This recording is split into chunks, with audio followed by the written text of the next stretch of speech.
Om Swastiastu. Selamat pagi anak-anak kelas 9. Selamat berjumpa di awal tahun pelajaran baru pelajaran 2020. Semoga Bapak temui kalian tetap sehat dan dengan semangat menjadi belajar di rumah pada masa pandemi COVID-19.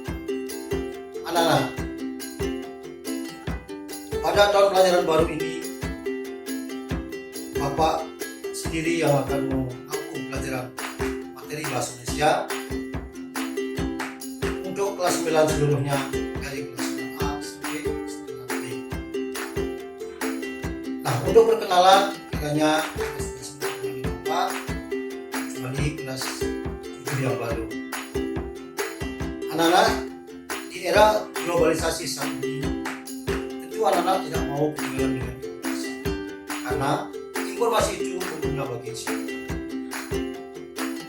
Dan informasi saat ini berkembang dengan pesat dan begitu luas.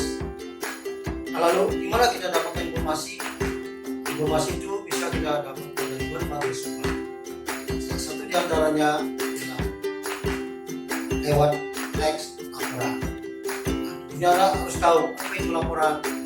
Laporan adalah teks yang menyajikan peristiwa atau keadaan berdasarkan apa adanya.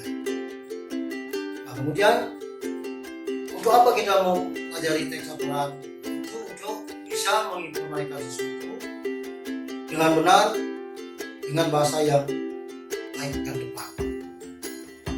Nah, untuk pelajaran di tahun ajaran baru ini sebenarnya ada 4 bab yang akan kita pelajari. Namun untuk di awal Bapak akan berikan salah satu dari 4 bab itu, yaitu tentang teks laporan percobaan. Nah, untuk mendapatkan gambaran umum, mari kita lihat tayangan video. Anak-anak, apa itu teks laporan percobaan? Laporan adalah teks yang menyajikan informasi tentang sesuatu apa adanya. Kemudian, apa itu percobaan? Percobaan adalah suatu kegiatan yang telah dilakukan untuk mendapatkan hasil yang diinginkan. Sehingga percobaan di sini sering disebut dengan eksperimen. Jadi teks laporan percobaan adalah teks yang menceritakan percobaan yang telah dilakukan oleh peneliti. Misalnya percobaan karya ilmiah atau laporan praktikum. Lalu apa pentingnya belajar teks laporan percobaan? Untuk memberikan informasi kepada orang lain mengenai percobaan yang telah dilakukan. Misalnya, anak-anak ingin menjelaskan kepada teman tentang kandungan borak dalam makanan. Tentu untuk membuktikan hal tersebut, kalian perlu mengadakan percobaan. Hasil dari percobaan tersebut kalian tulis dalam sebuah teks laporan percobaan sehingga dapat dibaca dan dipahami oleh orang lain.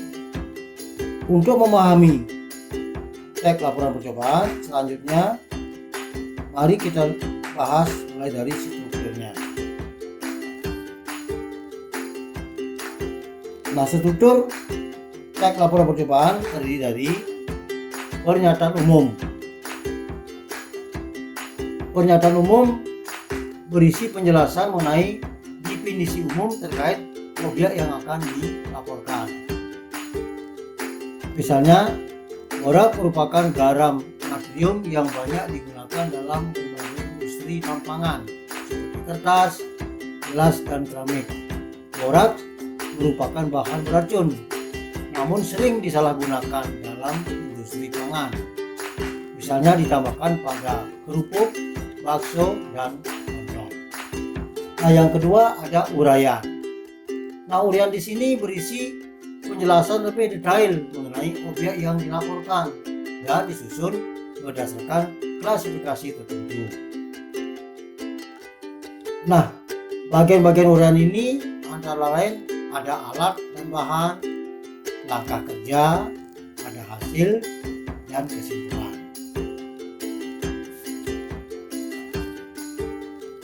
Alatnya yaitu peralatan yang dipakai untuk menunjang percobaan tersebut.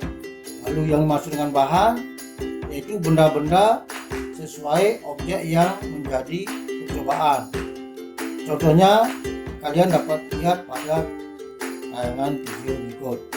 Selanjutnya, langkah kerja.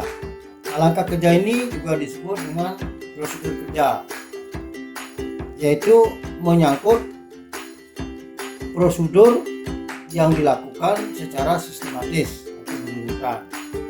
Contohnya dapat kalian lihat pada tayangan video berikut.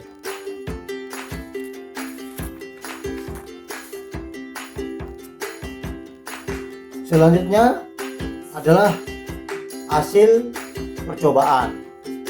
Nah, hasilnya dapat disajikan dalam bentuk tabel seperti tayangan berikut. Nah, yang terakhir adalah kesimpulan. Kesimpulan itu menyajikan jawaban dari masalah yang diteliti. Nah, sekarang kita akan bahas mengenai ciri kebahasan teks laporan percobaan. Adapun ciri kebahasannya untuk teks laporan percobaan adalah sebagai berikut. Yang pertama, kalimat definisi. Kalimat yang memberikan penjelasan umum tentang objek yang akan diuji dalam percobaan yang akan dilakukan. Contoh, borak merupakan garam natrium yang banyak digunakan dalam berbagai industri pelambangan.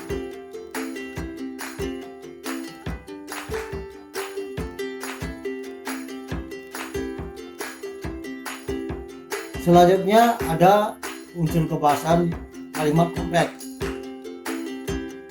Nah, di sini kalimat kompleks artinya kalimat yang telah mengalami perluasan, baik berupa penambahan pola kalimat maupun fungsi-fungsinya. Misalnya, borak termasuk bahan berbahaya karena bisa menimbulkan efek racun dalam tubuh manusia.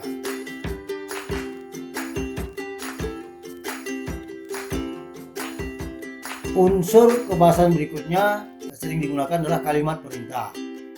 Kalimat yang mengandung perintah agar orang lain melakukan sesuatu sesuai dengan apa yang kita perintahkan.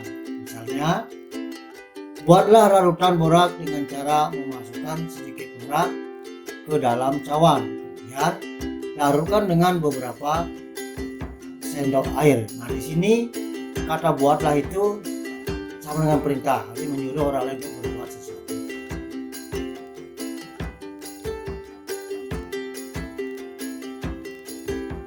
Berikutnya, kebahasan yang menyangkut kata hubung urutan. Yang dimaksud adalah menghubungkan gramatik atau kalimat, klausa, frasa atau kata satu dengan gramatik lainnya dengan sistematis. Misalnya, kata mula-mula, lalu, kemudian, setelah itu, dan sebagainya. Contoh dalam kalimat, kemudian tumbuhlah contoh makanan yang akan diuji hingga halus.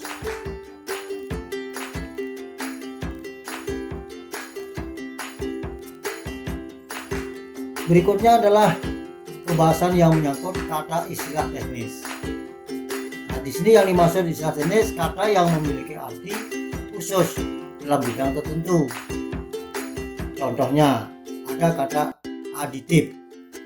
Nanti kata ini bisa dilihat dalam kamus.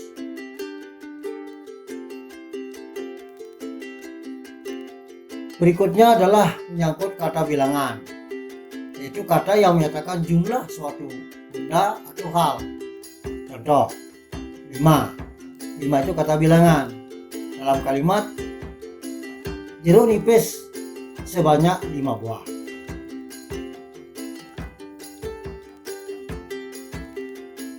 Nah, yang terakhir adalah kebahasan yang disebut dengan sinonim.